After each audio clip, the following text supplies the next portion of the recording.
Welcome friends.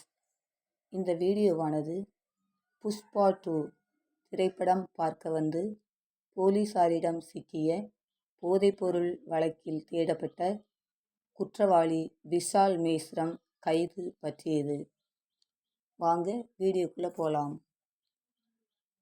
நாக்பூரை சார்ந்த விஷால் மேஸ்ரம் என்பவர் மீது 2 கொலை வழக்கு உட்பட 27 வழக்குகள் நிலுவையில் இருந்த நிலையில் கடந்த 10 மாதங்களாக தலைமறைவாக இருந்துள்ளார். இவர் வருவதை தெரிந்து கொண்ட போலீசார் அவரின் காரை பஞ்சர் ஆக்கிவிட்டு படத்தின் கிளைமாக்ஸ் காட்சியின் போது கைது செய்துள்ளனர்.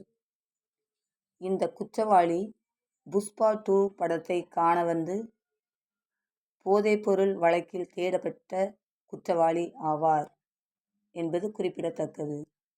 நன்றி. இந்த வீடியோவை லைக் பண்ணுங்கள், கமெண்ட் பண்ணுங்கள், ஃப்ரெண்ட்ஸ் அண்ட் ஃபேமிலிக்கு ஷேர் பண்ணுங்கள். தேங்க்யூ.